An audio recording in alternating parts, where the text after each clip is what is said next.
Hey guys, today I'll be answering the question of how do you get out of a manipulative, controlling friendship knowing you will lose all your friends? This is a very, very interesting question. This is because, like, when you are dealing with a manipulative friend, let's say a friend who always lies to you, crosses your boundaries, like manipulates, exploits you, or does all those things to you, of course, it may reach a point where you're like, nah, this friendship is not the best for me. But then once you're about to cut them off, you realize that actually you will lose all your friends. So what do? Actually, the best thing to do is to still live. This is because this is now the true measure of friendship. If you live and then you lose your friends, it really means that you really didn't have any friends at all.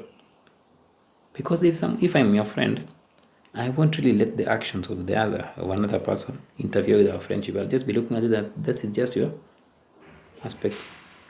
So leave and then lose the friendship. Once you really come back to your senses and come back to yourself, you'll find better friends. And if there are friends out there who would really, really see from a different perspective, they'll come back to you. Also, another thing is, something about a manipulative friend is, if they've really manipulated you, they'll also end up manipulating your friends, and they'll also end up recruiting your friends as it's called flying monkeys, like people who enable the manipulation. So they'll get to the point where they'll even go to the point where they convince your friends that you are actually the manipulative one. So always look for a way out. Doesn't matter, you can lose friends, but you'll end up finding new friends. Also, another thing, it's not really that you are afraid of losing the friendship, it's just you are afraid of being alone. That's something you have to explore on a deeper level, because sometimes who we really call friends, sometimes if you look at it on a deeper level, you will realize that maybe actually you don't even have a friend. Maybe you're just there because you are depending on them for something, because you are afraid of being alone.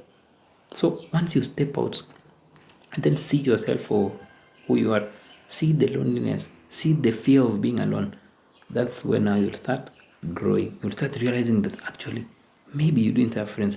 Maybe your friends were exploiting you, but you didn't know about it. Maybe you didn't have boundaries. But now, once you step out of this, you'll have to develop boundaries. Understand how people are supposed to treat you. Understand how people are supposed to, and understand the level of acceptable behavior from others. And once you have boundaries actually, and you understand how you're supposed to be treated, friends will fall off. So friends who will respect your boundaries are now what you can call your true friends. But those friends who will just run away from you now because you can express yourself, you can say no, it really means that they were used to the you who they could take advantage of or who they could walk over. So step out of that relationship. Don't worry so much about losing the friends, and then build yourself up. And then actually what you'll realize is you will find your crowd. You will find people who appreciate you, people who respect your boundaries, and people who just take the you who's empowered, or also friends who help you grow, not who just pull you down. So as long as you are dealing with a manipulative friend, the best place for you is away from them, not with them. They are not actually that of a friend. They're just using you for their own needs. Until next time, guys, have a wonderful day.